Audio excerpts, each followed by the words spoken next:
listen, you can narrow or widen the aperture as much as you want. You can look at the very big picture or the small local picture anywhere in the country. And we try to do as much of both of those things as we can every week here on this show. But whether you're looking at small-scale local stories or the biggest picture stories about what's happening in our country, the story is the same, and it is now an undeniable thing.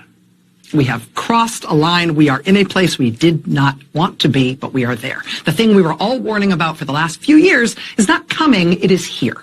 We are in it. This is what it likes, it turns out. This is what it's like, right? It's August, it's a Monday, every day the sun rises and the sun sets, and there are, sports and movies, and there are new hit songs, there are scandals here and there are crimes. There's everybody's personal quotient of family drama and health worries and money worries and falling in and out of love and in and out of faith.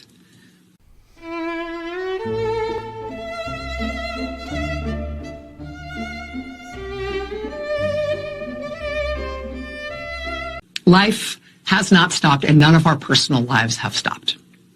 But also, at the same time, life in the United States is profoundly changing, is profoundly different than it was even 6 months ago. Because we do now live in a country that has an authoritarian leader in charge. We have a consolidating dictatorship in our country. And it sounds melodramatic to say it, I know.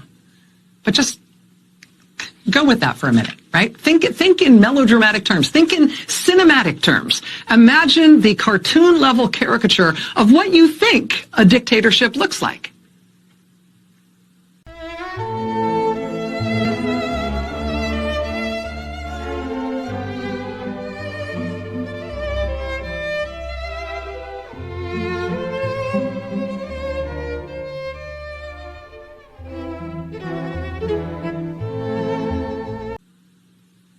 It's secret police, right?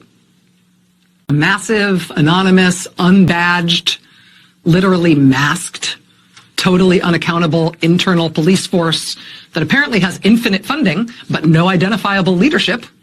And they act in ways designed to instill maximum fear and use maximum force. When you imagine an authoritarian country, right, what you imagine is masked secret police breaking people's car windows and snatching people off the streets and out of church parking lots and courtroom hallways and taking them away with no charges, no notice, no paperwork, no explanation, not letting them see lawyers, and then moving them secretly to what are effectively black site prisons, where they won't tell you who's there and where no one's allowed in to see what's going on.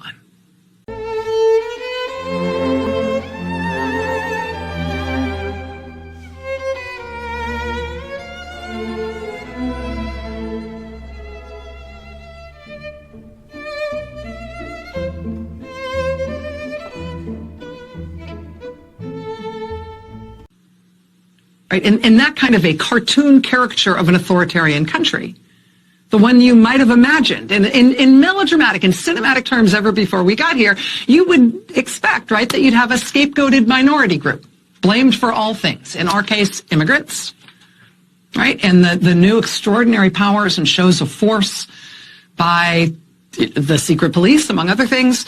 All these extraordinary powers and shows of force will be framed as necessary to stop this terrible internal enemy, right? Frame everything as immigration enforcement. Because for immigration enforcement, not only is all force justified, but maximum force is preferred. And they're trying to make it into a national entertainment to threaten to feed immigrants to alligators in South Florida. Right? They're making them eat off dishes on the floor like they're dogs. The Chrome Detention Center in Florida.